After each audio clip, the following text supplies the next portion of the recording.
কম বেশি সবাই কেক খেতে পছন্দ করে। মাঝে মাঝে কেকের ফ্লেভারটা চেঞ্জ হলে এর প্রতি আকর্ষণ আরও একটু বেড়ে যায়। যেহেতু তালের সিজন চলছে, তাই আজকে তাল দিয়ে কেক তৈরি করে দেখাবো।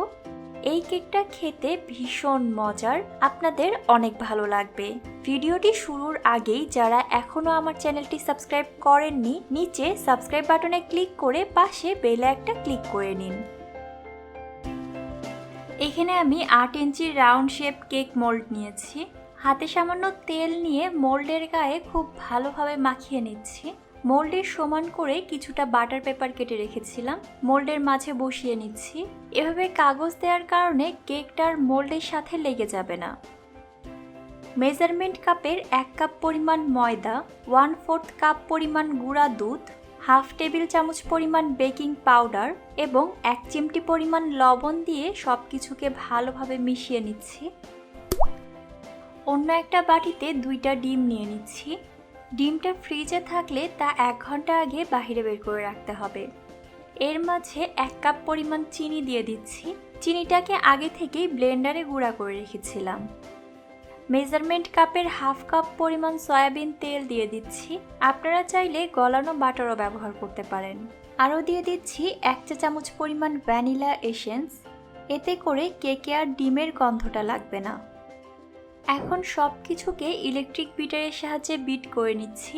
প্রথমের দিকে ইলেকট্রিক বিটারের স্পিডটা লো থাকবে, কিছু সময় বিট করার পরে স্পিডটা বাড়িয়ে নিতে হবে। আপনাদের কাছে ইলেকট্রিক বিটার না থাকলে হ্যান্ড হুইস্ক দিয়েও করতে পারেন, সেক্ষেত্রে সময়টা একটু বেশি লাগবে।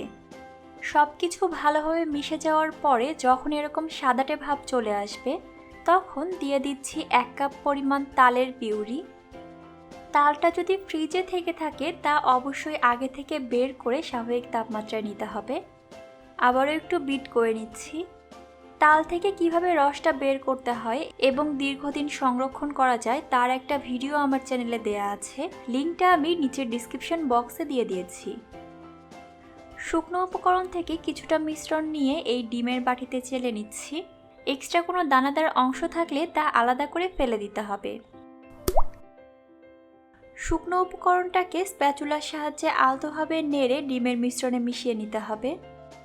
এই শুকনো উপকরণগুলোকে কিন্তু ইলেকট্রিক বিটার দিয়ে মিক্স করতে যাবেন না, এতে করে ফোমটা বসে যেতে পারে। আবারও কিছুটা শুকনো মিশ্রণ চেলে নিচ্ছি, এতে করে কেকের ব্যাটারটা বেশ ফ্লাফি হয়। আমি 3 বারে শুকনো উপকরণটাকে এই ডিমের মিশ্রণের সাথে ভালোভাবে মিশিয়ে নিয়েছি। দেখতেই পাচ্ছেন কেকের ব্যাটারটা একদম রেডি। এখন যে মোল্ডটা রেডি করে রেখেছিলাম তার মাঝে এই কেকের ব্যাটারটা ঢেলে নিচ্ছি। একটু উঁচু থেকে ঢালতে হবে, এতে করে মোল্ডের মাঝে কোনো ফাঁকা স্থান থাকবে না। এভাবে মোল্ডটা ধরে 2-3 বার জোরে বাড়ি দিয়ে দিচ্ছি। ভিতরে কোনো এয়ার বাবল থেকে থাকলে সেটা বেরিয়ে যাবে। আরেকটা বিষয় খেয়াল রাখবেন, কেকের ব্যাটারটা মোল্ডে নেওয়ার পরে মোল্ডের উপরের দিকে যেন পর্যাপ্ত পরিমাণ জায়গা থাকে, কারণ কেকটা বেকিংয়ের পরে ফুলে দ্বিগুণ হয়ে যাবে। যারা ওভেনে বেক করতে চান, 180 ডিগ্রি সেলসিয়াস তাপমাত্রায় ওভেনটাকে 5 মিনিটের জন্য প্রিহিট করে নিতে হবে। তারপর উপর এবং নিচে 2 দিকের তাপই অন করে মাঝখানেরটাকে কেকটা বসিয়ে বেক করতে হবে প্রায় 30 মিনিটের জন্য। সবার সুবিধার্থে আজকের কেকটা আমি চুলায় বেক করছি। চুলায় একটা হাঁড়ি বসিয়ে তাতে 1 স্তর পরিমাণ বালু বিছিয়ে নিতে হবে। এর মাঝে একটা স্টিলের স্ট্যান্ড দিয়ে পাত্রটাকে ঢাকনা দিয়ে ঢেকে চুলার আঁচটা হাই হিটে রেখে 5 মিনিটের জন্য প্রিহিট করে নিতে হবে।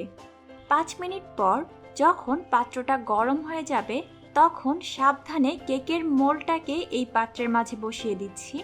ঢাকনা দিয়ে ঢেকে দিলাম। ঢাকনায় কোনো ছিদ্র থাকলে তা কোনো কিছু দিয়ে বন্ধ করে দিতে হবে। এখন চুলার আঁচটা একদম কমিয়ে কেকটাকে বেক করতে হবে 40 থেকে 50 মিনিটের জন্য। এই সময়ের মাঝে ঢাকনাটা বারবার খোলা যাবে না। চেষ্টা করবেন এমন গ্লাসওয়ালা ঢাকনা ব্যবহার করতে, এতে করে কেকের ভিতরের অবস্থানটা বাইরে থেকেই বোঝা যায়। 50 মিনিট পর কেকের ঠিক মাঝখানে একটা কাঠি ঢুকিয়ে বের করলে কাঠির গায়ে যদি কোনো মিশ্রণ লেগে না থাকে, তার মানে কেকটা পারফেক্টলি বেক হয়েছে।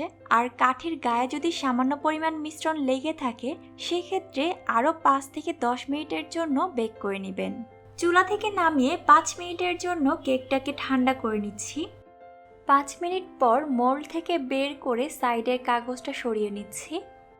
একটা কুলিং র্যাকের উপরে রেখে সম্পূর্ণ ঠান্ডা হয়ে আসা পর্যন্ত অপেক্ষা করছি। প্রায় 1 ঘন্টা পর কেকটা স্বাভাবিক তাপমাত্রায় চলে এসেছে। বক্সে ভরে এই কেকটা 3-4 দিনের মতো সংরক্ষণ করা যাবে।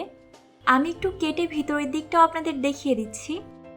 দেখতেই পাচ্ছেন কেকটা কতটা সফট হয়েছে।